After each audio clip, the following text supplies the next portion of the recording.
ल आज हामी अब यो बाउन्ड्री भ्यालु प्रब्लम पढ्न जाँदैछौँ है। इनिशियल भ्यालु प्रब्लममा चाहिँ हामीले फर्स्ट अर्डर र हायर अर्डर डेरिभेटिभको लागि चाहिँ डिफ्रेन्ट मेथडहरू पढ्यौँ। फर्स्ट अर्डरको लागि मैले तिमीहरूलाई RK first, RK second, RK fourth पढाएँ। अनि हायर अर्डरको लागि चाहिँ मैले तिमीहरूलाई आरके फर्स्ट पढाएँ अनि आरके फोर्थको एउटा हिसाब गराएँ।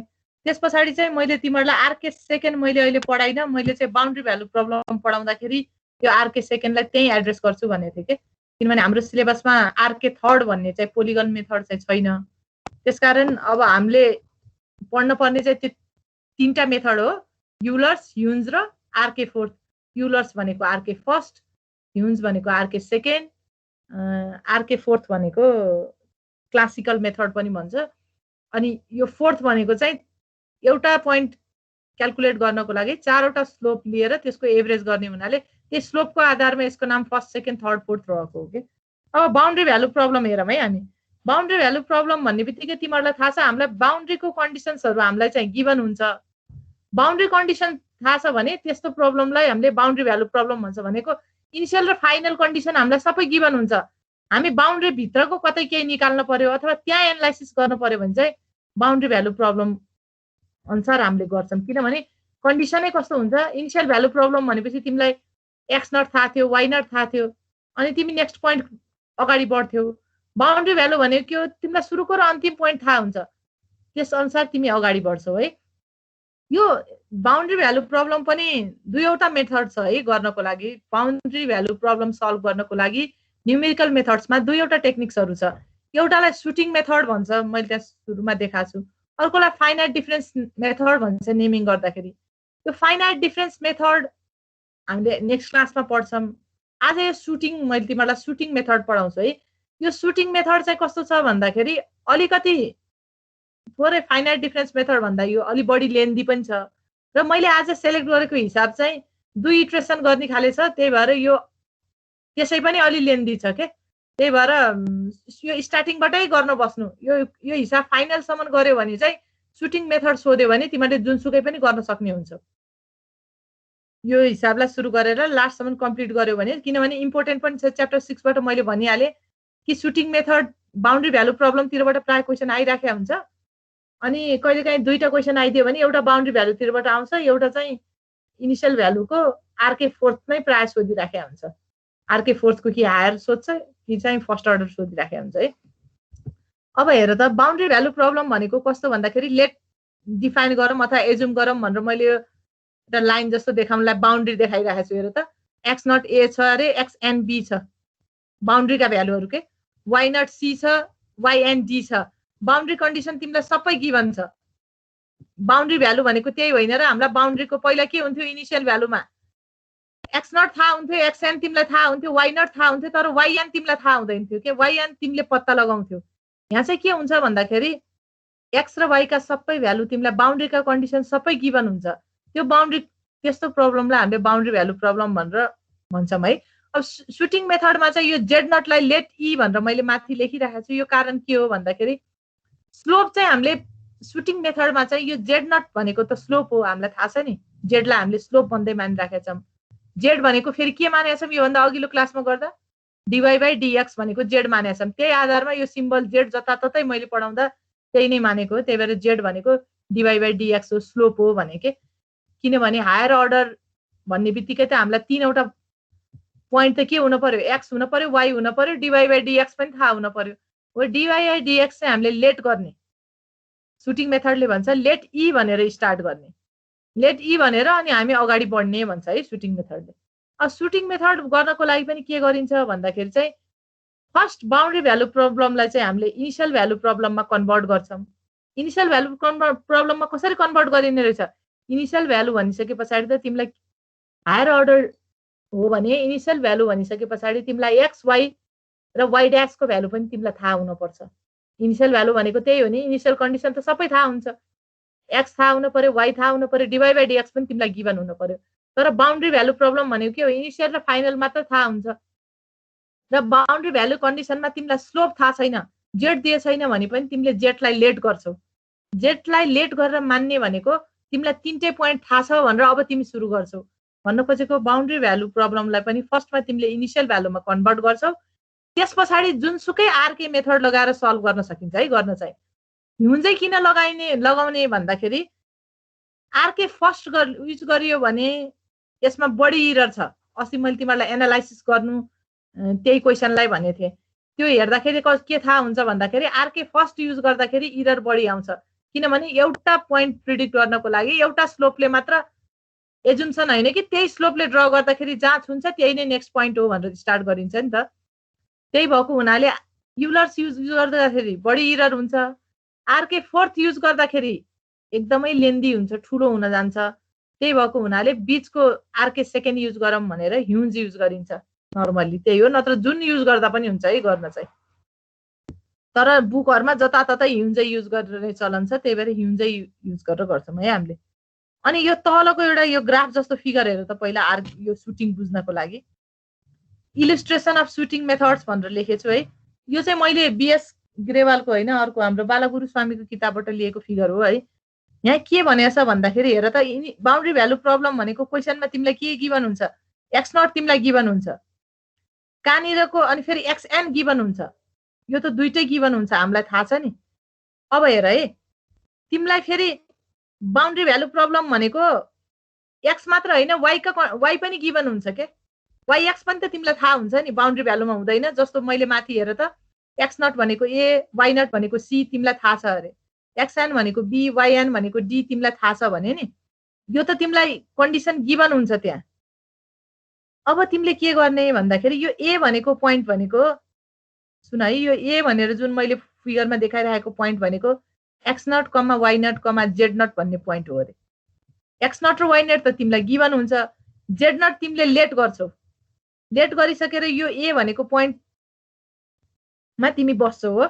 ए सुटिङ मेथड भनेको के हो भन्दाखेरि इनिशियल बाउन्ड्री भ्यालुलाई पहिला इनिशियल भ्यालुमा कन्भर्ट गर्ने।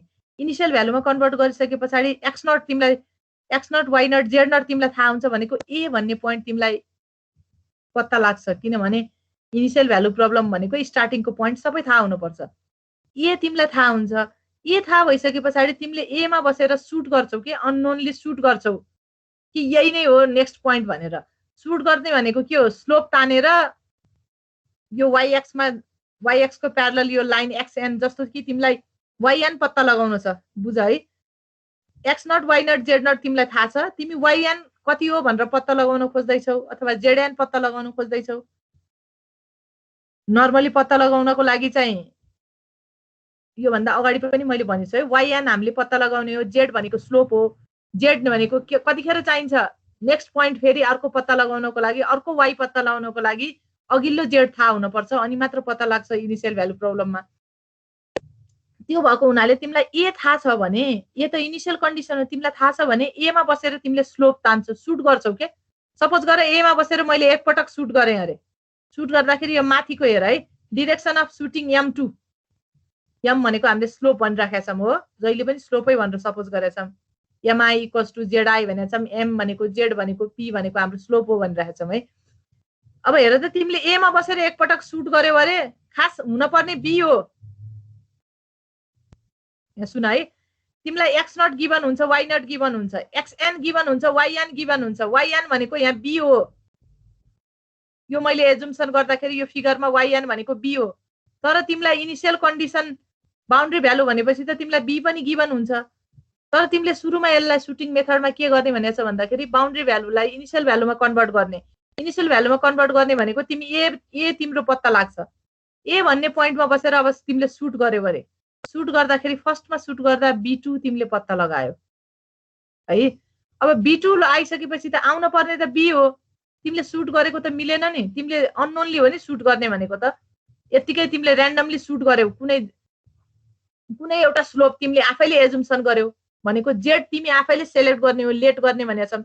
जेडलाई तिमीले लेट गर्दाखेरि त जेड भनेको के हो, dy/dx स्लोप हो। यो स्लोप लिएर सुट गर्दाखेरि त B2 मा गएर ठोक्कियो अरे के, यहाँ यो पोइन्ट पत्ता लगायो।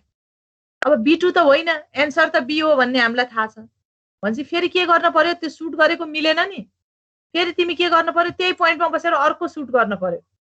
अर्को सुट गर्दाखेरि तिमीले M1 भन्ने स्लोप लियौ भनेको फेरि जेडको भ्यालु अघि लेट ई गरेछौ भने ई गर्दाखेरि B2 एन्सर आयो।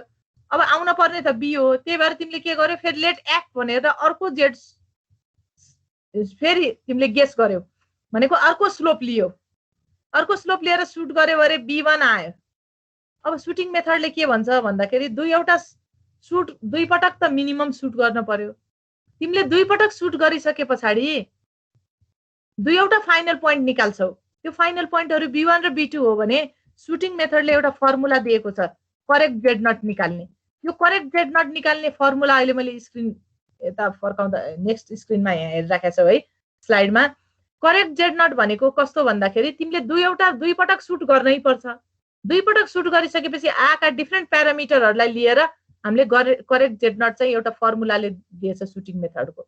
यो correct z nought equals to M2 minus B2 minus B divided by B2 minus B1, M2 minus M1 ले चाहिँ करेक्ट जेड नट दिन्छ। यो करेक्ट जेड नट चाहिँ तिमीले जेड नट जे माने पनि हुन्छ है, कसैले 1 मान्नु, कसैले 100 मान्नु, कसैले -1 10 1 2 घरमा गर्दाखेरि यो जुन मानेर गर्दा पनि हेर्दा हुन्छ। मैले फिजिकली क्लास भएको भए चाहिँ डिफ्रेन्ट जेड नट मान्न लगाउँथे सबैलाई, तर लास्टमा एन्सर मिल्छ कि मिल्दैन भन्ने कुरा करेक्ट जेड नट चाहिँ सबैको एउटै आउँछ। फेरि करेक्ट जेड नट एउटै आइसके पछाडि अब यो त सुटिङ मेथडले दिएको जेड नट हो, करेक्ट जेड नट आइसके पछाडि फेरि त्यो जेड नट लिएर फेरि तिमीले फेरि सुट गर्छौ। हेर है भन्न खोजेको, तिमीले यो बी पहिला के गर्यौ, एउटा जेड नट ल्याऊ सुट गर्यौ, B2 पत्ता लगायो पोइन्ट, बी आउन पर्ने B2 आइदियो। अर्को जेड नट सपोज गर्यौ फेरि B1 पत्ता लगायो, B1 पत्ता लगायो। अब यति दुईटा थाहा पाइसक्यो, तिमीले के गर्यौ सुट गर्ने बेलामा एउटा स्लोप M2 लिएर सुट गर्यौ, अर्को स्लोप M1 लिएर सुट गर्यौ, B1 र B2 आइपुग्यो। अब तिमीले त्यहाँबाट फर्मुलाले दिन्छ correct z nought. Correct z nought भनेकै M3 हो भनेको के, जेड भनेकै M हो नि भनेको। यो फेरि अब एन्सरले दिएको करेक्ट जेड भनेको के हो, dy/dx हो, स्लोप हो, त्यसलाई M3 भनौँ भनेको के हो। त्यो करेक्ट जेड नट जुन फर्मुलाले दिन्छ त्यो जेड नट लिएर तिमी फेरि सुट गर्दाखेरि त तिमी ठ्याक्कै बीमा आएर मिट हुन्छौ भनेको, कोही फरक जाँदैन के। बीमा आएर मिट भएको कसरी थाहा हुन्छ, बी त बाउन्ड्री भ्यालु हो, तिमीलाई यो बाउन्ड्री कन्डिसन त गिभन हुन्छ बी हो, त्यो बी चाहिँ तिमीलाई गिभनसित ठ्याक्कै मिट हुनुपर्छ, त्यही बराबरै आउँछ अनि तिमीले सुटिङ गरेको मिल्यो भन्ने बुझिन्छ के। भनेको सुटिङ मेथडले चाहिँ यसरी चाहिँ बीचको कुनै पनि कन्डिसन पत्ता लगाउन सकिन्छ भनेको। हामीले यो सुटिङ मेथड प्रुभ गरेर हेरियो भने त अब तिमीलाई के थाहा हुने भयो, x0 देखि xn बीचको जुनसुकै भ्यालु निकाल भन्यो भने पनि सुटिङ मेथड लगाए हुँदो रहेछ भन्ने थाहा हुन्छ के। त्यही भएर सुटिङ मेथडमा त अहिले त तिमीलाई सुटिङ मेथडको क्वेसन एक्जाममा आउँदाखेरि त बी को भ्यालु क्वेसनमा गिभन हुन्छ, तिमीले लास्टमा करेक्ट जेड नट गर्दै गएपछि बी निकाल्छौ र मिल्यो भन्ने थाहा हुने भयो। तर प्र्याक्टिसमा युज गर्दा चाहिँ त्यो मिल्छ भने अब x0 देखि xn सम्म जहाँ कोही चाहिँ y को भ्यालु निकाल भन्यो भने त तिमीले सुटिङ लगाएर गर्न सकिन्छ भन्ने कुरा प्रुभ हुन्छ के। त्यही भएर हामीले यसरी गर्छौँ। यो अलिअलि भनेको बुझ्यौ, सुटिङ हिसाब गर्दाखेरि अलिक क्लियर हुन्छ। यो फिगर हेरेर बुझ्यौ कि बुझेनौ, यो फिगरले भनेको यो इलिस्ट्रेसन अफ सुटिङ मेथड भनेको।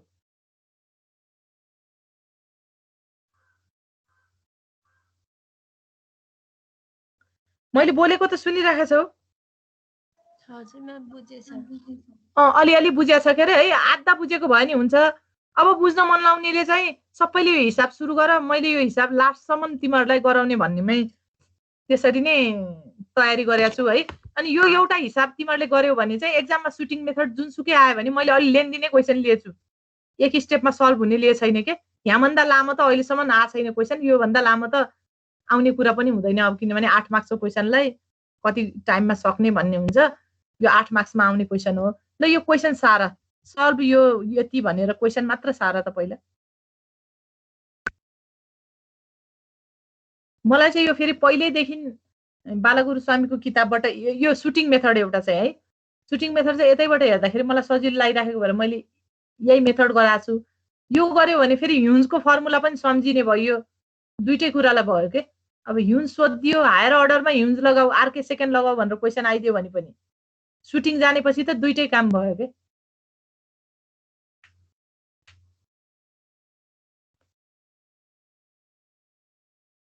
र प्राय सुटिङ सोधि पनि राख्छ एक्जाममा।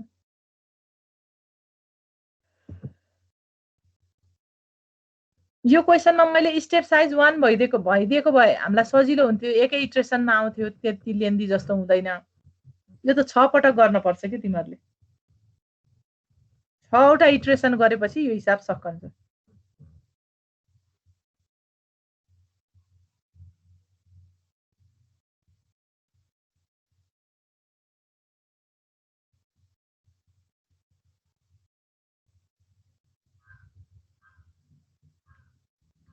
अनि त्यो मैले x0 x1 x2 लेखे जस्तो तिमीहरूले नि लेख त अलिकति सजिलो हुन्छ के। सुरुमा पहिला एउटा दुईटा हिसाब गर्दाखेरि यसरी गर्यो भने सजिलो हुन्छ, त्यसपछि त यो आवश्यक छैन है। फेरि त्यो आफैलाई बुझ्नलाई बनाएको, हामी कहाँ आइपुग्यौँ भनेर यसो हेर्न सजिलो हुन्छ भनेर हो।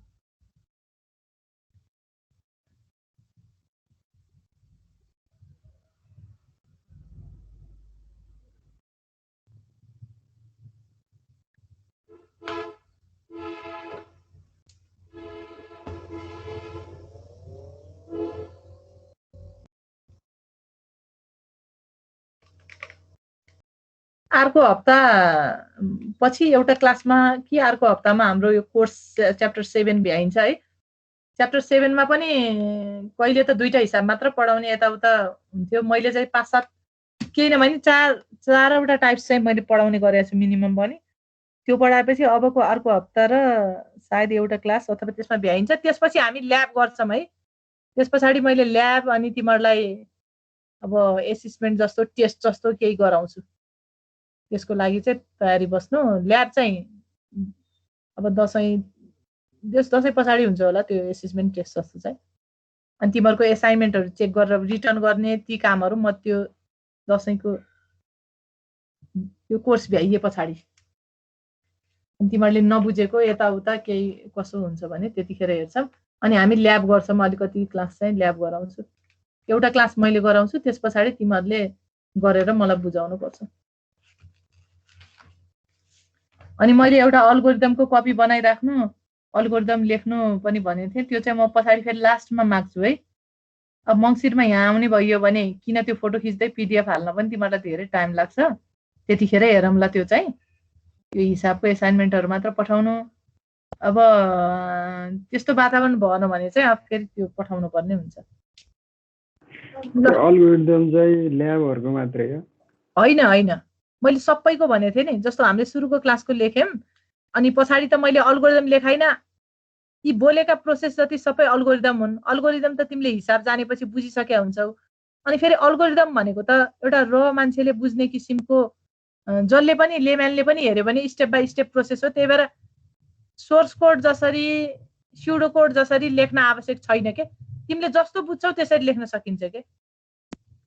जस्तो यही क्वेसनलाई हो भने let take initial z nought यो लेख्न पर्यो हो।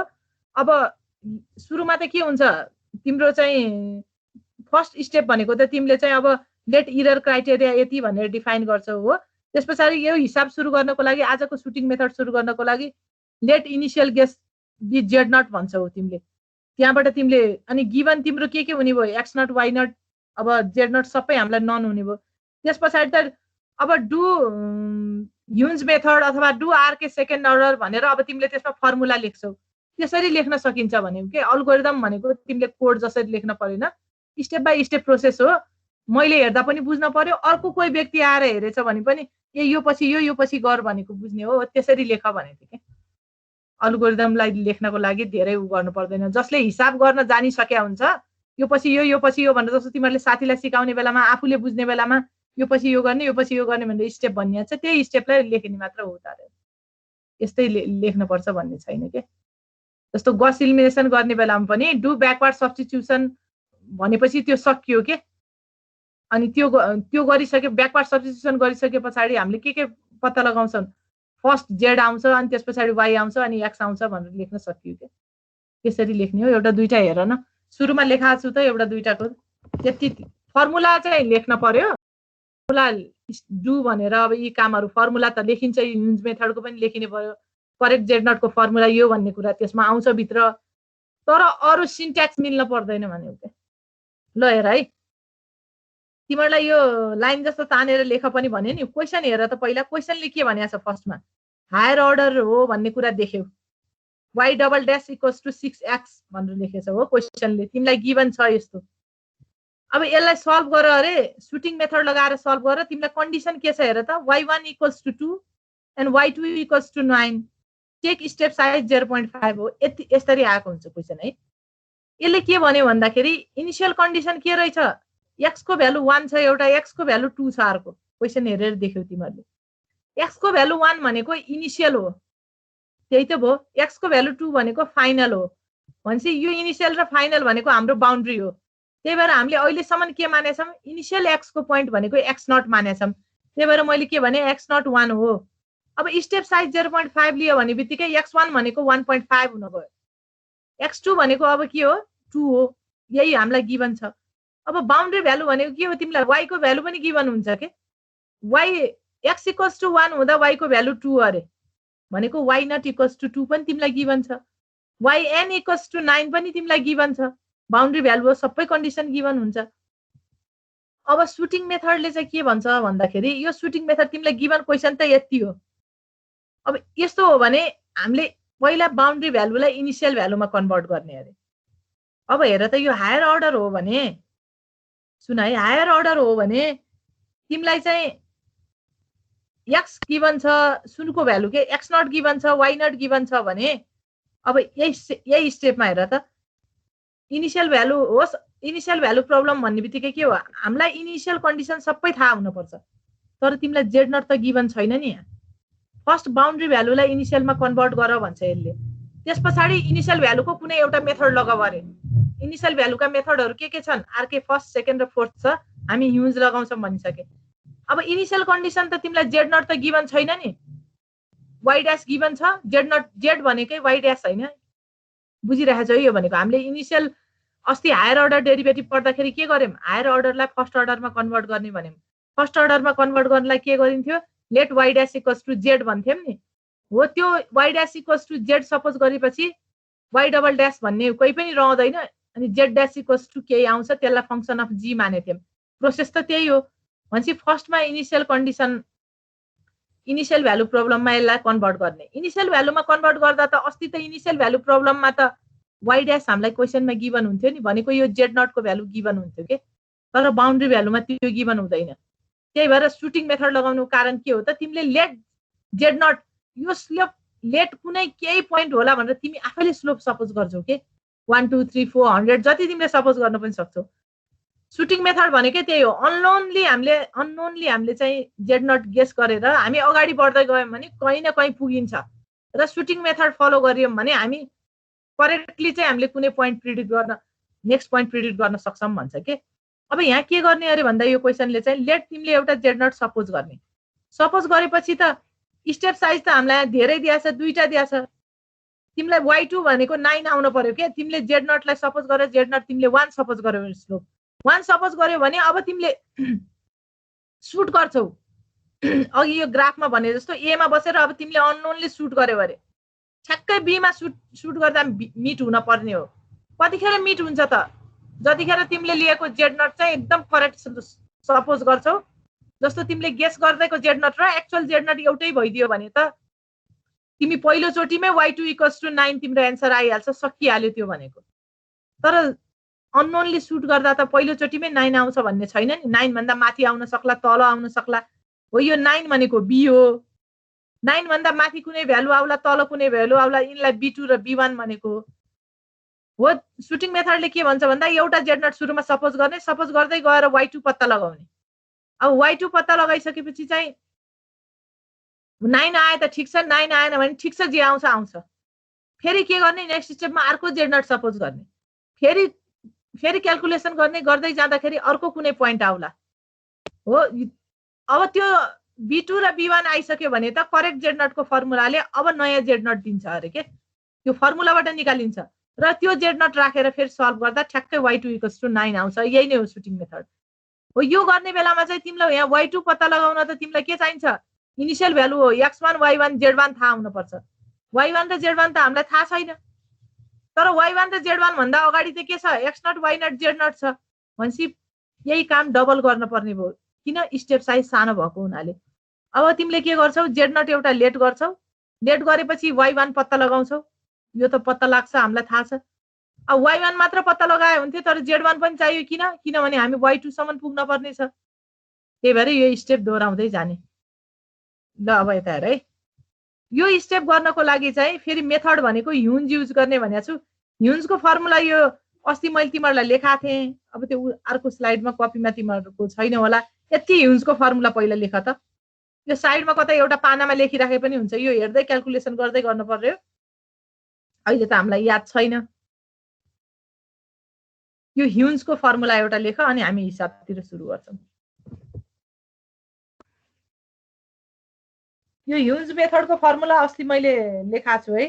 हायर अर्डरको लागि ह्युन्ज मेथडको फर्मुला यो तिमीहरूलाई एक्जाममा क्वेसन चाहिँ कुनै हायर अर्डरको क्वेसन आइदियो, इनिसियल भ्यालु प्रब्लम हो, यसलाई ह्युन्ज लगाऊ भन्यो भने यही फर्मुला युज गर्नु। त्यतिखेर सुटिङ भनिदियो भने युलर्स लगाए पनि हुन्छ, आरके फोर्थ लगाए पनि हुन्छ। किन ह्युन्ज लगाउने भनेर अघि मैले भनिसकेँ है, त्यही अनुसार गर्नु। अनि हिसाब 1-2 पटक गरेर हेर्नु है। तिमीहरूलाई इट्रेसन i = 0 राखेर गर्न ठिक लाग्छ कि यो इट्रेसनै नमानिकन गर्छु भन्ने भने तिमीहरूले फेरि त्यहाँ यसो बुझ्न पर्ने हुन्छ। कसरी सही लाउँछ त्यसरी गर्नु है। गर्दाखेरि एकै स्टेपमा आउने एन्सर भयो भने त यो आई पनि सम्झिन पर्दैन, इट्रेसन i = 0 लेख्ने भन्ने कुरा पनि सम्झिन पर्दैन। यसै हुन्छ। दुईवटा इट्रेसन गर्नुपर्ने भयो भने चाहिँ थोरै कन्फ्युज हुन सक्छौ के।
ल ह्युन्जको फर्मुला लेख्यौ।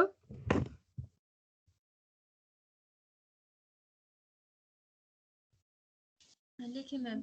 ल अब त्यसो भएपछि क्वेसन हामीलाई गिभन के छ हेर त। मैले त्यहाँ सिन्स लेखेछु, त्यो क्वेसन स्टार्ट गरेको है अब लेख्नलाई। हामीलाई गिभन के छ, d² y/dx² = 6x। सुरुमा के गर्ने, अब इनिसियल भ्यालु प्रब्लममा यसलाई कन्भर्ट गर्ने हो। अनि फेरि हामीले फर्स्टमा के गर्न पर्यो, हायर अर्डर डेरिभेटिभलाई फर्स्ट अर्डर डेरिभेटिभमा कन्भर्ट गरेर गरेको नि सबै इनिसियल भ्यालु। त्यही भएर के गर्न पर्यो, लेट y' = z अस्ति जस्तै। z' भनेको अब के आउँछ, ल निकाल त। z' भनेको कति आउँछ तिमीहरूले गिभन क्वेसन जे छ त्यसमा के गर, सुरुमा यहाँ हेर्न पर्दैन है, म भन्दै जान्छु, आफै गर्दा पनि हुन्छ। Let y' = z। यो सपोज नगरिकन त हामीले गर्न सक्दैनौँ। किन, हायर अर्डर डिफरेन्शियल इक्वेसन्सलाई फर्स्ट अर्डरमा कन्भर्ट गरेपछि न अरू मेथड युज गर्ने हो। अस्तिको प्रोसिड्युर पनि त्यही हो। अब यहाँ जे गर्छौ त्यो कुरा चाहिँ अल्गोरिदममा लेख्ने नै त्यही कुरा हो के। फर्स्ट कन्भर्ट अब higher order differential equation into first order, let y' = z भनेर लेख्ने हो त्यहाँ अल्गोरिदम लेख्दा पनि। अनि 2 नम्बरमा के गर्ने, अब z' = यस्तो हुन्छ, अनि कम्प्युट भनेर लेख्न पर्यो। ह्युन्ज मेथड लगाएर कम्प्युट गर भनेर यो फर्मुला लेख्न पर्यो। अनि यी कुराहरू लेख्दै आउने हो। ल y' = z लेखेपछि z' भनेको 6x भनेर आयो। क्वेसनले गिभन छ यो त। ल अब यो z' भनेकै त्यो फंक्सन अफ g अथवा gx, y, dy/dx हो नि, त्यो पनि लेख त। z' = gx, y, dy/dx हो भनेको gx, y, z हो नि, लेख त।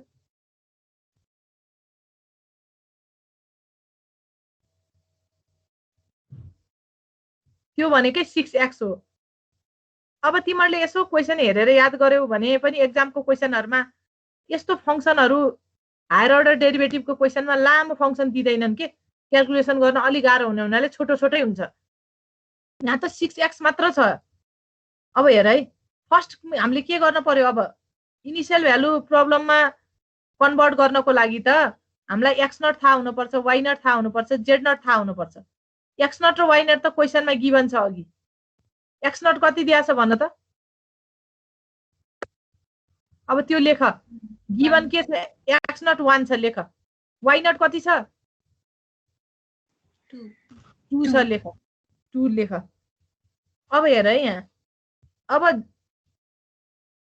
जेड नट त तिमीले लेट गर्ने हो कि, इनिसियल भ्यालु भनेपछि त x nought y nought z nought तिनटै थाहा हुनुपर्छ। फर्स्टमा हायर अर्डरलाई फर्स्ट अर्डरमा कन्भर्ट गर्यो। यो जेड ड्यास भनेकै G X comma Y comma Z हो, अस्ति पनि हेरिसक्यौँ हामीले। अब जेड नट चाहिँ सपोज गर्ने हो, मैले 2 सपोज गरेको छु, यो हिसाब अलि लेन्दी छ, आज 2 नै मैले जे गरेको छु त्यसरी नै गर, फेरि उसको छुट्टै आउला। भरे घरमा गर्न मन लाग्यो भने जे मानेर गर्दा पनि हुन्छ है, जे मानेर गर्दा पनि त्यो करेक्ट जेड नट चाहिँ लास्टमा त्यति आउनुपर्छ। 2 स्टेप यसो गरेर हेर, थाहा भइहाल्छ। कसैलाई म गर्न सक्छु अहिले, म 2 मान्दिनँ भन्ने लाग्छ भने उसले अर्को कुनै मानेर गर्दा हेर्दा पनि हुन्छ। तर सबैजनाले गर्दा चाहिँ मैले अहिले 2 मानम भने है। अब तिमीलाई होइन म अपडेटै छु, अस्ति पनि मैले आरके फोर्थ घरमा गरेछु, अहिले 2 मान्दिनँ भन्छौ भने कुनै मानेर हेर्दा पनि हुन्छ है गर्दाखेरि यो। अनि अहिले करेक्ट जेड नट एउटै आउँछ के फेरि तिम्रो र अरूको सबैको। ल हेर त, जेड नट इक्वल्स टु 2 मैले लेट गरेँ, त्यही गर ल। अब मलाई चाहिँ इक्वेसन आई इक्वल्स टु 0 गरेर सजिलो लागेर मैले गरेको, यो लेख्न पर्छ भन्ने छैन भनेर अस्ति भनिसकेको छु है। अब फर्स्टमा हामी यो पत्ता लगाउन खोज्दैछौँ कि x nought y nought z nought let गरिसके पछाडि तिनटै थाहा छ। अब म y1 र z1 पत्ता लगाउँछु, अनि बल्ल म y2 पत्ता लगाउँछु है। र अब y1 यो ह्युज लगाएर y1 निकाल त कति आउँछ तिमीहरूले, अब भनेर नै पर्दैन मलाई। लेट आई इक्वल्स टु 0 गर, 0 गर्यो भने चाहिँ फर्मुलामा लेख्न सजिलो भयो। सुरुमा y1 equals to y nought plus h/2 m nought plus m1 हुन्छ। अनि फेरि हामीले ह्युज मेथडमा के भनेका छौँ, इक्वेसन आई इक्वल्स टु 0 गर्दैछौ भने mi equals to zi, m nought equals to z nought हुन्छ। अनि फेरि सुन है, पहिला mi निकाल्नु, त्यसपछि pi निकाल्नु, अनि mi प्लस 1 निकाल्ने हो, अनि pi प्लस 1 निकाल्ने हो है। यो गर्यो भने सजिलो हुन्छ।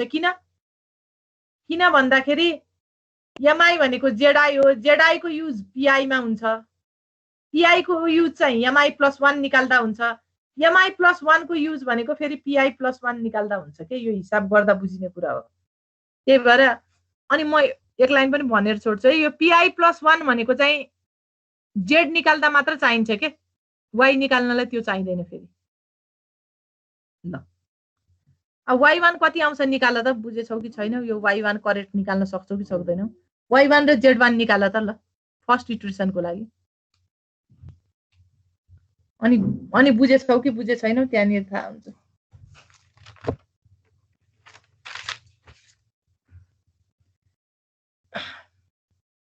y1 र z1 भनेको पहिला यस्तो बन्छ फर्मुलामा राख्यौ भने।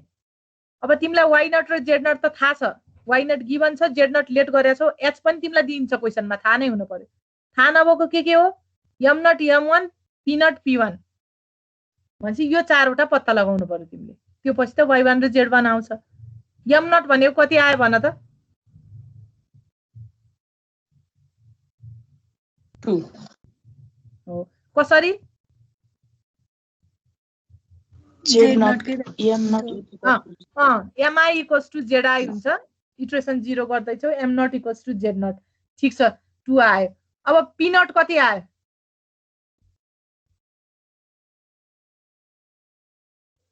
p नट भनेको के हो? pi भनेको के हो? gxi, yi, zi। p nought भनेको के हो? gx nought, y nought, z nought. कति आयो भन त? हजुर 6 आयो नि है।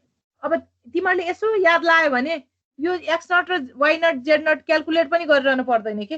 वाइ नट र जेड नट हामीलाई चाहिँदैन, किनभने हाम्रो गिभन फङ्सन नै कस्तो छ, 6x भन्ने गिभन छ के। 6 आयो, ठिक छ। अब mi प्लस 1 m1 कति आयो भन त? ल यो निकाल त, m1 निकाल त। 5 आयो। 5 आयो, ल ठिक छ, यो 5 निकाल्यो भने ल P1 पनि निकाल त, छिटो छिटो निकालेछौ त।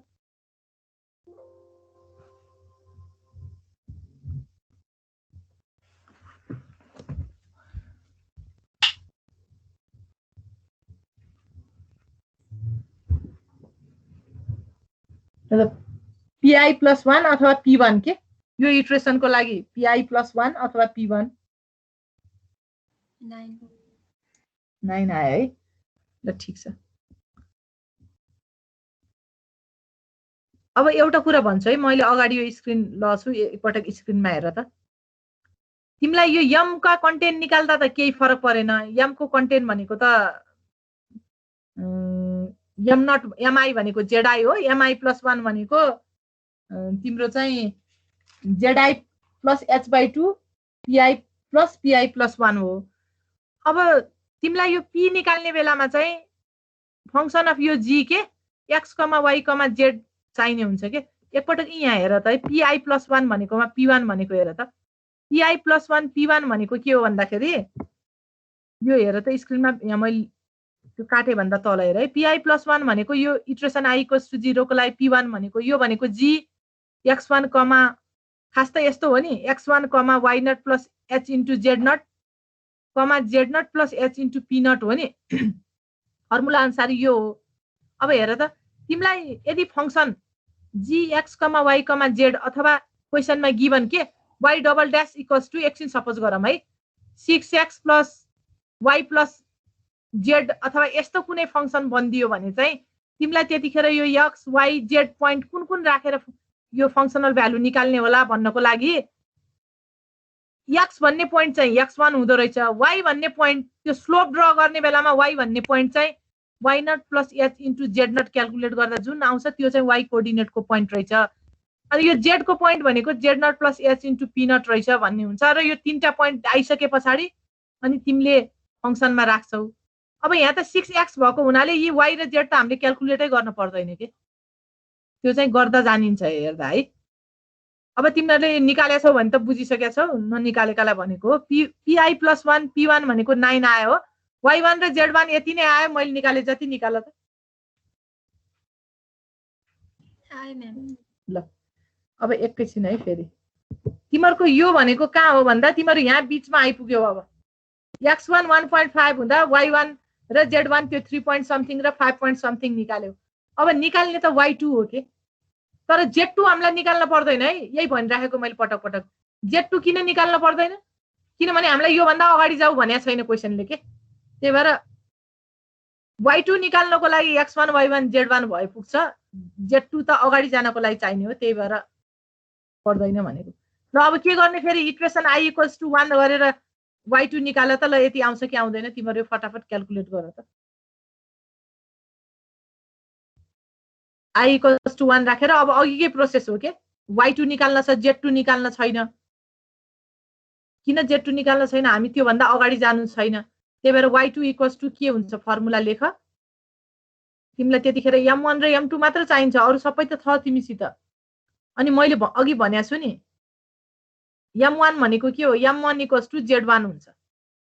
अब m2 भनेको फेरि के हो, p1 निकालेपछि बल्ल m2 आउँछ। त्यही भएर pi + 1 p2 निकाल्न पर्दैन है भनेको। pi + 1 को भ्यालु, pi + 1 भनेको स्लोप चाहिँ जहिले पनि z निकाल्न चाहिन्छ के। त्यही भएर अगाडि बढ्ने हो भने त्यो स्टेप गर्न पर्यो, नत्र भने त्यति तलसम्म जान पर्दैन भने।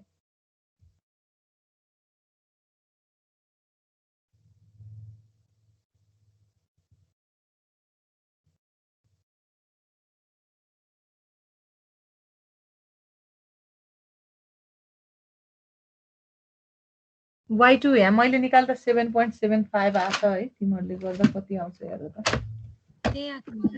ल यति नै आयो है। अब 7.75 आयो भनेपछि आउन पर्ने त 9 हो नि, हो कि भन्दा आउन पर्ने त बाउन्ड्री कन्डिसन त 9 दिएको छ नि। x को भ्यालु 2 हुँदा y को भ्यालु 9 भनेको छ, यो त हामीलाई फिक्स हो, बाउन्ड्री कन्डिसन हो। तर हामीले सुट गरेको त मिलेन छ, किन भन्दाखेरि हामीले त सुट गर्ने भनेको अननोनली सुट गर्ने हो। सुट गर्दाखेरि त्यो जुन स्लोप अब यहाँबाट यसरी यति स्लोपमा त्यो सुट गरियो भने त्यहाँ पुग्छ भन्ने थियो, पुगेन त्यहाँ त। त्यो भन्दा त के हाम्रो तल पुगेछ भनेपछि अब हामीले अर्को जेड नट लिएर फेरि यही प्रोसेस रिपिट गर्छौ। अर्को जेड नट लिँदाखेरि जुनसुकै भ्यालु लिन सक्छौ है तिमीले यो जेड चाहिँ सपोज गर्ने बेलामा। अब मैले चाहिँ let z nought equals to 4 लिए। अब 4 लिएर गर्ने कि कति लिएर गर्ने ल भन त। 4 नै लिएर गरौँ अहिलेलाई है। अनि घरमा फेरि गरे हेर कसैलाई केही समस्या भयो भने फेरि मलाई भन्दा हुन्छ। तर फिजिकली क्लास हुँदा चाहिँ मैले छुट्टा छुट्टै लियो भने चाहिँ यो जुन पनि जे लिए पनि आउँछ है। यसमा चाहिँ कन्फर्म हो फेरि।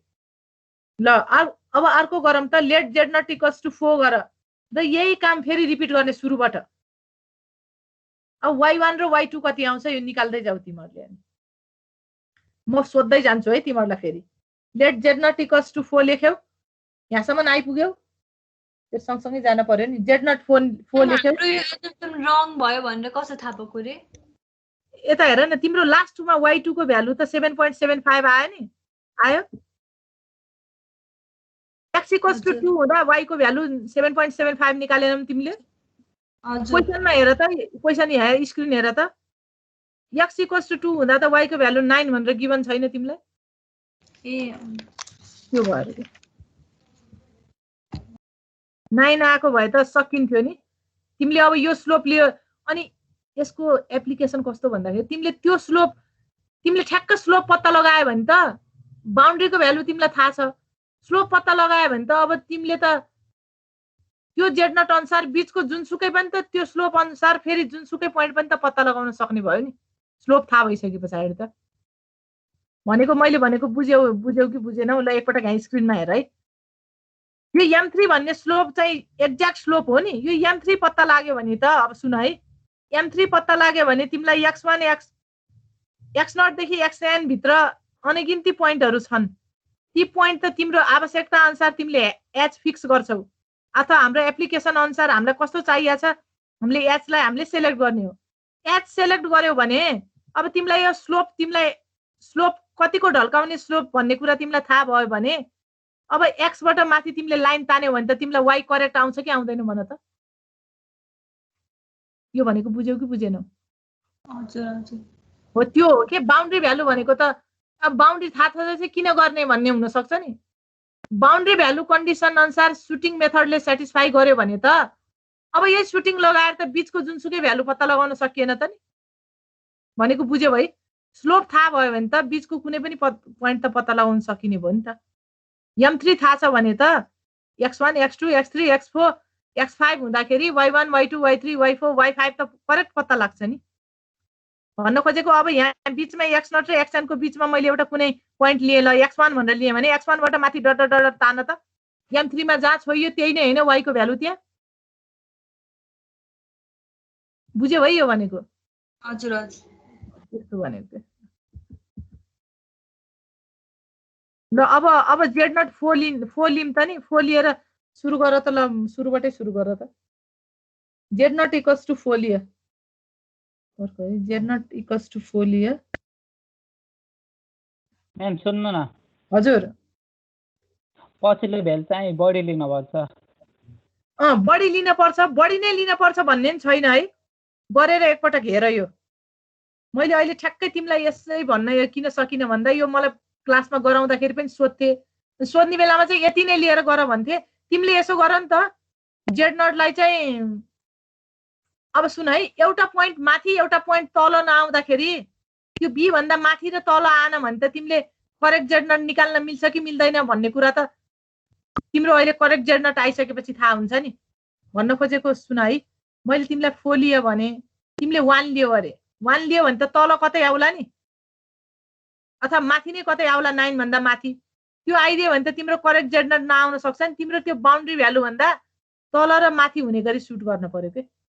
अनि आएन भने भनेको बुझ्या छैन? सुन है, 1 लियो अरे। 1 लिँदाखेरि तिम्रो 1 लिँदाखेरि अहिले हामीले 2 लिँदा 7.75 आयो भने एकछिन मानौँ है 1 लिँदा 6 आयो भने त अब तिमीले फेरि के बुझ्छौ? ए मैले त 1 लिन भएन अब, किनभने 2 लिँदा 7.75 आयो, 1 लिँदा 6 आयो। म त 9 भन्दा माथिको कुनै भ्यालु आओस् भन्ने मेरो, किनभने एउटा तल एउटा माथि आउन पर्यो भनेपछि तिमीले के गर्न पर्यो? अब त्यतिखेर तेस्रो इटरेसन गर्न पर्यो के। त्यही भएर जेड सपोज गर्ने बेलामा चाहिँ तिमीले यसरी सपोज गर्नु कि 2 इटरेसन भन्दा बढी गर्न नपरोस् के। भनेको बुझ्या छौ है? एउटा भ्यालु 9 भन्दा तल आछ भने अर्को भ्यालु 9 भन्दा माथि आओस् कि आएन भने के गर्ने हो र फेरि सुट गर्ने हो त्यहाँ बसेर यो भनेको बुझ्यौ अहिले यति मल्टिपल टाइम सुट गर्दाखेरि एउटा भ्यालु माथि एउटा भ्यालु तल हुने सुटिङ स्लोप पत्ता लगाऊ के सुरुमा जेड नट यो भनेको बुझेनौ र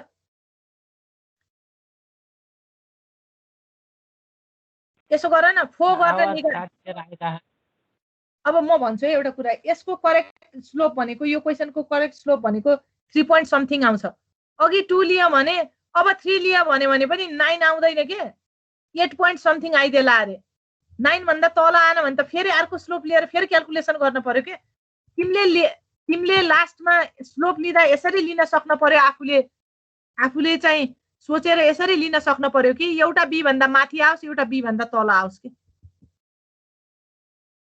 ल बुझ्यौ यही अन्दाजमा चाहिँ मैले चाहिँ सुट गर्दाखेरि 4 लिम भने के मैले 3 लिदिए भने यो प्रोसेस मैले फेरि रिपिट गर्ने हुन्छ के एक स्टेप यो भनेको कुरा बुझ्यौ मैले 3 भन्दा कम कि 2 लिए 1 लिए 3 लिए भने 9 भन्दा फेरि तलको भ्यालु आउँदैन के यो त अब गरेपछि थाहा हुने कुरा हो तर अनि यो सबै भनेको हाम्रो के हो गेसै गरेर गर्ने काम त हो गेस गर्दाखेरि फेरि एजुम्सन मिलेन भने के गर्ने हो र अर्को गेस गर नम्बर अफ टाइम तिमी गेस गर त्यो नम्बर अफ टाइम गेस गर्न नपरोस् भन्नको लागि मैले के भनिरहेको छु भन्दाखेरि लिने बेलामा अलिकति डिफरेन्स राखेर लिए केही हुँदैन बरु अघि 1 लिने अहिले 10 लिए पनि हुन्छ 100 लिए पनि हुन्छ 2 लिए पनि हुन्छ जति लिए पनि हुन्छ तर कति लिने भन्ने कुरा त एउटा क्याल्कुलेसन सुरुको आइसके पछाडि अलिकति अन्दाज पाउँछौ के तिमीले ल जेड नट इक्वल्स टु 4 लिएर गर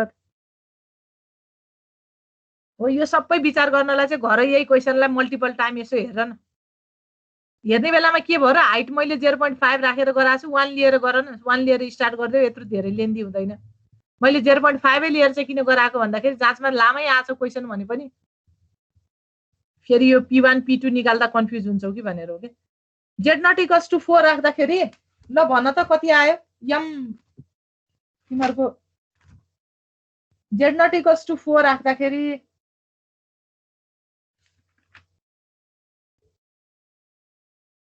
एम नट कति आयो भन त यो क्वेशनको लागि इटरेसन फेरि इटरेसन आई इक्वल्स टु 0 लेख्नु है फेरि गर्ने त त्यही हो नि फेरि काम त दोहोऱ्याएको मात्रै हो इटरेसन आई इक्वल्स टु 0 राख्दाखेरि जेड नट 4 आयो ठीक छ पी नट कति आयो 6 ठीक छ अब फेरि के एम नट भने अघि जेड नट पत्ता लगाएको त एम नट हो नि किनभने फर्मुलामा त हाम्रो एम र पी चाहियो p1 कति आयो p1 9 आयो है अनि m1 कति आयो 7 आयो है ल अब त्यस पछाडि फेरि के गर्न पर्यो y1 र z1 निकाल्न पर्यो है परेन अब ल y1 र z1 निकालेर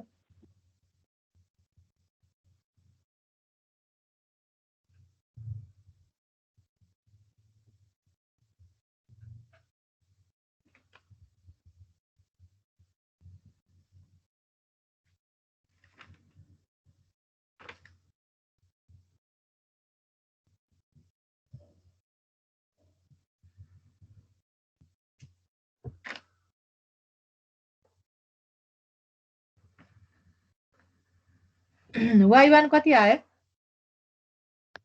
4.75 ल ठीक छ ल 75 जति आछ मेरो 73 त्यति नै आउँछ z1 कति आउँछ अब भन त 7.75 ल हो अब यो भनेको त तिमीले के गर्यौ पत्ता लगाउने त y2 खोजेको हो फर्स्ट इक्वेसन बल्ल भयो अब के गर्ने हामीलाई x1 थाहा छ y1 थाहा छ z1 थाहा छ x1 कति छ 1.5 y1 कति छ 4.75 z1 कति छ 7.75 अब तिमी के गर इटरेसन i इक्वल टु 1 लेखेर y2 पत्ता लगाऊ ल इटरेसन i इक्वल टु 1 लेख्छौ फेरि के भन्छौ mi इक्वल्स टु zi भन्न पर्यो अब नझुकिनु के मैले भनेको इटरेसन i इक्वल्स टु 1 लेख्यो भने पनि के बुझ्नु भनेको छु भन्दाखेरि इनिशियल भ्यालु प्रब्लम गर्ने बेलामा जहिले पनि हामी कुनै पोइन्ट क्याल्कुलेट गर्दै छौ भने त्यो भन्दा ठीक अगाडिका पोइन्टको मात्र हाम्रो लागि मिनिङ छ त्यो युज हुन्छ, अरू सबै मिनिङलेस छ के। त्यो अब x nought y nought z nought कोही पनि युज हुँदैन भन्ने बुझ्नु के। त्यसरी बुझ्यौ भने पनि पोइन्ट लिन सजिलो हुन्छ। ल m1 इक्वल्स टु z1 गर्न पर्यो हो। अब z1 भनेको 7.75 छ। अब यसरी नै ल तिमीहरूले y2 निकाल त कति आउँछ लास्टसम्म। 9.75 निकालिसक्यौ? हजुर 9 point कति अरे? एउटाले 75 भन्यो, अर्कोले 75 ए ल ठिक छ हो। यति नै आउँछ। अब हाम्रो काम के हो भन्दा अब तिमीले करेक्ट जेड नट निकाल्न पर्यो। अब करेक्ट जेड नटको लागि मैले स्क्रिन यहाँ अगाडि लिएर गर्छु, स्लाइड हेर त। करेक्ट जेड नटको लागि यो फर्मुला छ।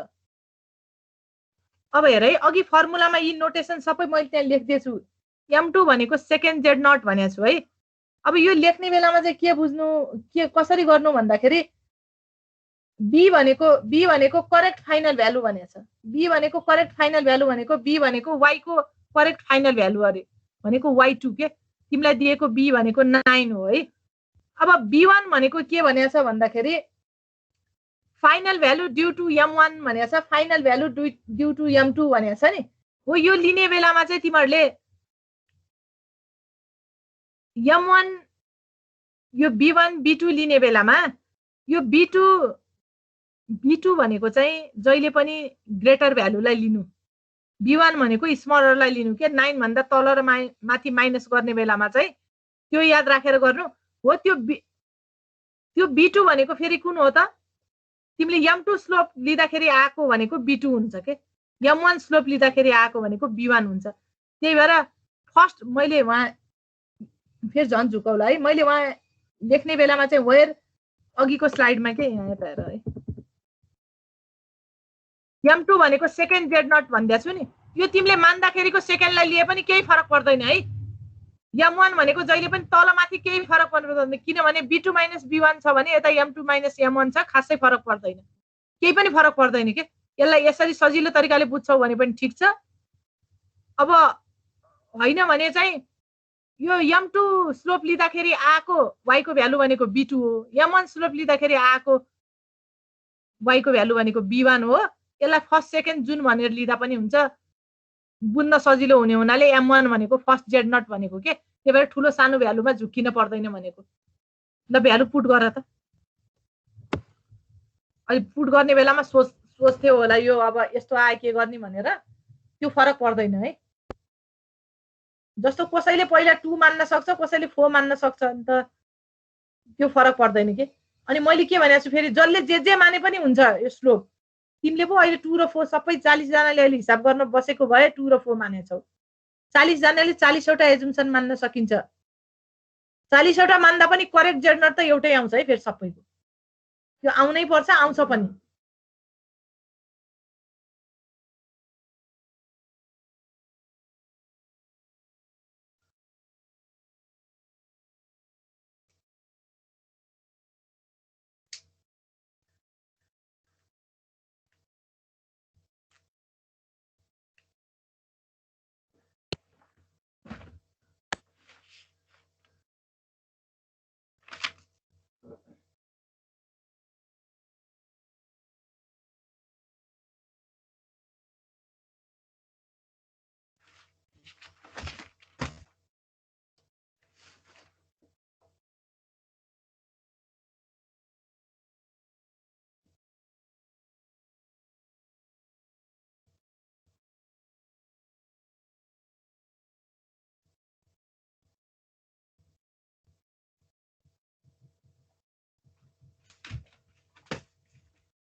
कति आयो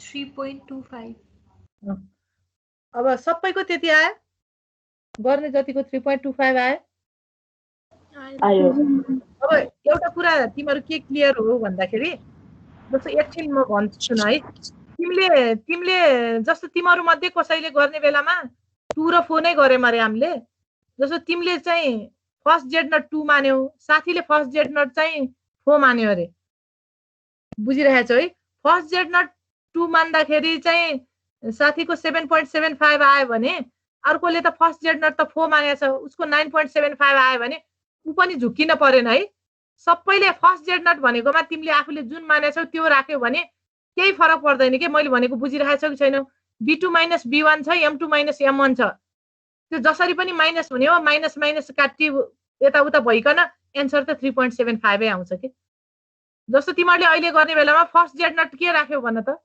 फर्स्ट जेड नटको भ्यालु के राख्यौ 2 राखेको 2 राख्यौ सबैले 2 राखेर गर्यौ नि अब के गर भन्दाखेरि अहिले एकछिन पछाडी गरे पनि हुन्छ फर्स्ट जेड नटको भ्यालु 4 राख्नु सेकेन्ड जेड नटको भ्यालु 2 राख्नु जसो गरे पनि आउन त जेड नट 3.75 आउँछ के त्यही भएर हामीले तल आएकोलाई फर्स्ट मान्ने कि माथि आएकोलाई सेकेन्ड मान्ने कि फर्मुला के हो भनेर झुक्किन केही पनि पर्दैन जुन गरे पनि हुन्छ एउटा पोइन्ट तल एउटा पोइन्ट माथि त पर्नै पर्यो परेन भने के गर्ने त दुई इटरेसन गर्दा पनि पहिला एउटा जेड नट 2 सपोज गर्यो अरे 7.75 आयो फेरि 4 सपोज गर्दाखेरि 8.75 आइदियो अरे अब आयो भने त के गर्ने त फेरि तेस्रो जेड नट सपोज गर्न पर्यो के अनि करेक्ट जेड नट निकाल्ने बेलामा त दुईवटा जेड नट मात्र लिने हो नि हो एउटा 9 भन्दा माथिको लिनु एउटा 9 भन्दा मुनिको लिएर गर्नु पर्यो भन्न खोजेको तिमीले जेड नट सपोज गर्ने बेलामा 9 भन्दा माथि एउटा भ्यालु आउनु पर्यो 9 भन्दा मुनि एउटा आउनु पर्यो किनभने करेक्ट जेड नट त यी दुईटा पोइन्टबाट मात्र आउने हो है अब ल 3 पोइन्ट लेखेछु यहाँ त repeat the same procedure taking z nought equals to 3.25 अहिले त हामीले सुटिङ मेथडमा यो एक्जाममा देखाउने भनेको त चेक गरेर हामीले निकालेको ठिक छ भनेर देखाउने हो के चेक गरे जस्तै हो त्यही भएर y2 9 आउन पर्छ अब यो स्टेप फेरि गर त जाँचमा गरेरै देखाउनु पर्छ है फेरि अनि y2 इक्वल्स टु 9 आयो भने सुटिङ मेथडले चाहिँ सुटिङ मेथडको फर्मुलाले चाहिँ जेड नट करेक्ट निकाल्न सिकाउँदो रहेछ र करेक्ट जेड नट पत्ता लाग्नु भनेको त हामीलाई बाउन्ड्रीका पोइन्टहरू थाहा छन् भने हामी जुनसुकै पोइन्ट पनि पत्ता लगाउन सक्छौँ बाउन्ड्री भित्रको भनेको के ल जेड नट 3.25 राखेर यसो अलिकति गर त दुई लाइन गर त यसो एन्सर आइहाल्छ यो धेरै बेर लाग्दैन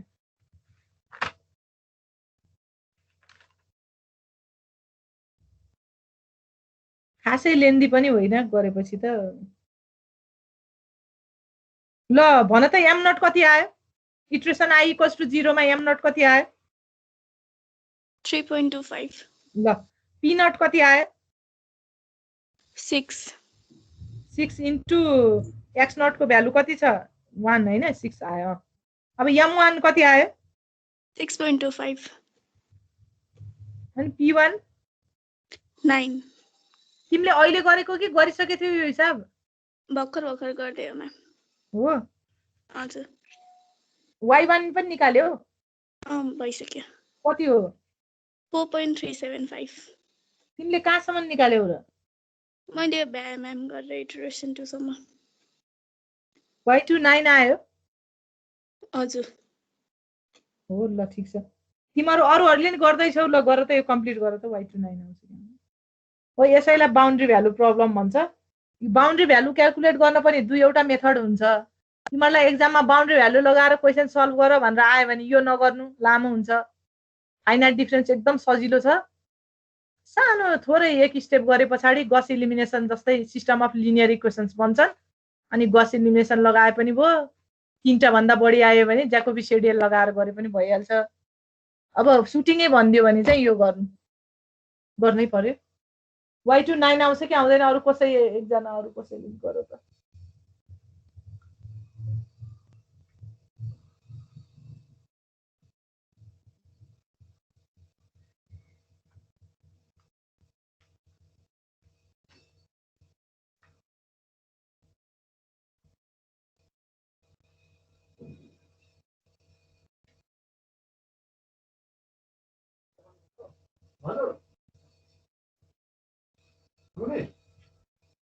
यो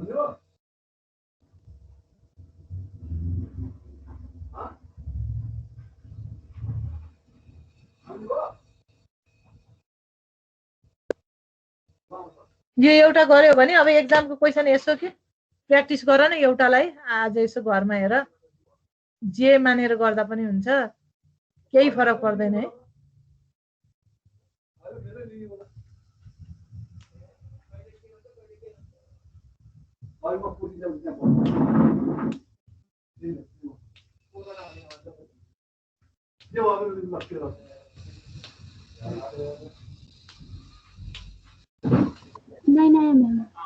हो अब केटीहरूले मात्र गरेछन् कि के हो केटाहरू त बोल्दै बोल्दैनन् गरे छैन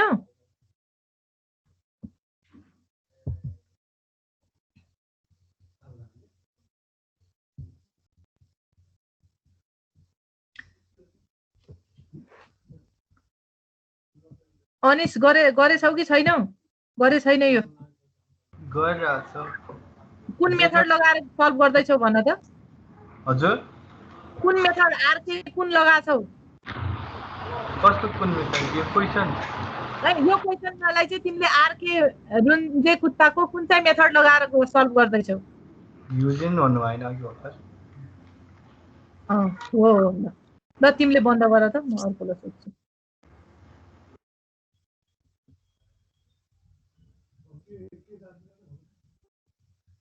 सुभाष शर्मा हजुर गर्दैछौ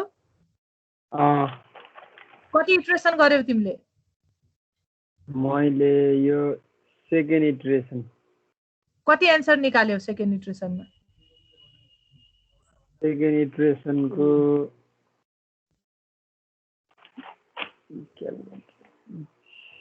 कुन भ्यालु निकाल्दैछ हजुर Z1 निकाल्दैछु Z1 निकाल्दैछौ Z1 निकाल्दैछौ भने तिम्रो चाहिँ Z0 कति आयो त Z0 त सपोजै गरे हो नि 4 तिमी कुन गर्दैछौ अहिले अघिल्लो हिसाब के अघिल्लो हिसाबको Z0 4 सपोज गरेर त्यो तिमी Y1 निकाल्दैछौ बल्ल के Y2 निकाल्दैछौ करेक्ट Z0 कति आयो त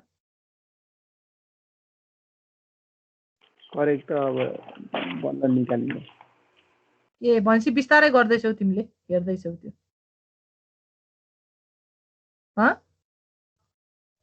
हजुर ए ल हुन्छ राख त तिमीले नि सुयोग्य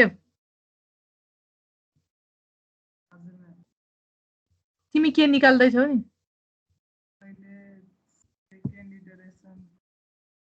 सेकेन्ड इटरेसनको करेक्ट Z0 निकाल्यौ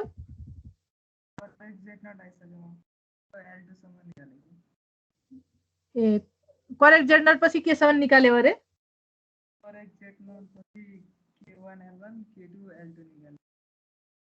ए ल गर निकाल्दा त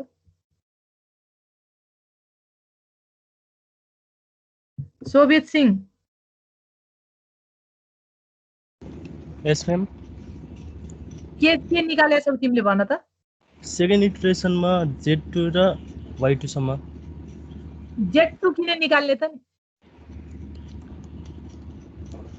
Z2 किन निकाल्न पर्छ र त्यहाँ आवश्यक छ Z2 निकाल्न आवश्यक छ कि छैन त्यो क्वेशनमा छैन Z2 कति निकाल्यौ नि ल भन त Z2 कति निकाल्यौ तिमीले 13 अनि त्यो Z2 को आवश्यक छ र त्यहाँ छैन Z2 भनेको चाहिँ तिमीलाई Y3 निकाल भन्यो भने आवश्यक छ त्यही भएर Z2 आवश्यक छैन है करेक्ट Z0 कति आयो तिम्रो Z0 निकाले छैन म्याम त्यसो भए तिमीले करेक्ट Z0 को फर्मुला सम्म आइपुगे छैनौ किन र गर्दैछु म्याम हो ल अहिले म सोध्छु त्यहाँ गएर त ल राख अब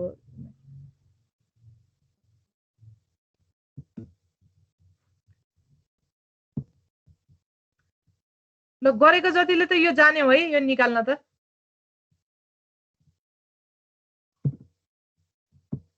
सुटिङ मेथड भयो है क्लियर म्याम सुन्नु न ल भन मेरो त 8.8 आयो कि ट्याक्कै 9 आएन हुन्छ होला नि दादा 8.8 आयो कति लिए थियौ र भ्यालु तिमीले जेड नट कति सपोज गरे थियौ जेड नट त त्यही 3.25 हो लास्टमा आएको त 3.25 आएपछि त 9 नै आउँछ त कहाँनिर क्याल्कुलेटर हान्न मिस्टेक गर्यो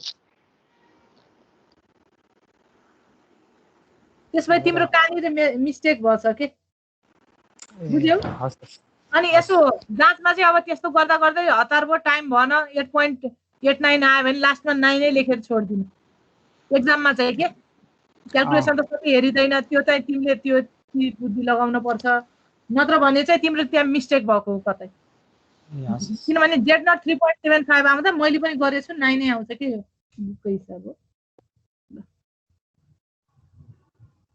रिचेक गरेर एकपटक हेरेर भइहाल्छ ल यो भयो है यो हिसाब भयो है तिमीहरूलाई करेक्ट जेड नट 3.25 निकाल्न सक्यौ भने एक इटरेसन गरे पछाडि आउने हो त्यतिसम्म निकाल्न जानेकाले सुटिङ सक्छ गर्न अब यो सुटिङलाई मात्र होइन कि फेरि तिमीले ह्युज पनि जान्यौ फर्मुला यति याद भयो भने त ह्युजलाई पनि काम लाग्यो र सजिलो हुन्छ तिमीहरूलाई ल सुटिङमा केही छ र छैन है केही नभए आजलाई यति गरौँ फेरि फाइनाइट डिफरेन्स 10-15 मिनेटमा अब भ्याइँदैन भोलि फाइनाइट डिफरेन्स एउटा लास्ट कन्टेन्ट पढाएर फाइनाइट डिफरेन्स लास्ट कन्टेन्ट पढाएर मैले च्याप्टर 7 को एउटा कि दुईटा हिसाब गराउँछु पहिला त त्यति दुईटा मात्र गराइन्थ्यो 10औं साल चाहिँ त्यही दुईटा हिसाब मात्र रिपिट हुन्थ्यो जहिले पनि एउटा गरेपछि अर्को त्यस्तै हो च्याप्टर 7 एउटा क्लास भन्दा धेरै पढाइ हुन्थेन पहिला आजकल चाहिँ कहिले कहिले यताउता सोधिदिन्छ मैले चाहिँ 4-5 खाले चाहिँ पढाउने नै गरेको छु सोध्दैनन् ती सोधे पनि मैले देखेको छैन 2-3टा मेथड त तर अब हाम्रो सिलेबसमा छ हामी हेर्छौं त्यही भएको हुनाले 2-3 क्लास जति च्याप्टर 7 लाई लाग्छ के नत्र त खास चाहिँ भोलि आउने क्वेशन त्यो भोलिको क्लासमा पढाउने चाहिँ 90% त्यो क्वेशन सोधिया हुन्छ पहिले हाम्रो पालामा पनि त्यही सोध्थ्यो भ्यालु पनि त्यस्तै हुन्थ्यो अहिलेसम्म पनि त्यही रिपिट हुन्छ आजकल कहिले कहिले एउटा दुईटा फरक सोध्ने गरेछ त्यही भएर भोलिको क्लास चाहिँ त्यो च्याप्टर 6 पढाएर त्यता सुरु गर्छु मैले आजलाई यति गरौँ हाम्रो ल्याबको कुरा चाहिँ के हुन्छ ल्याब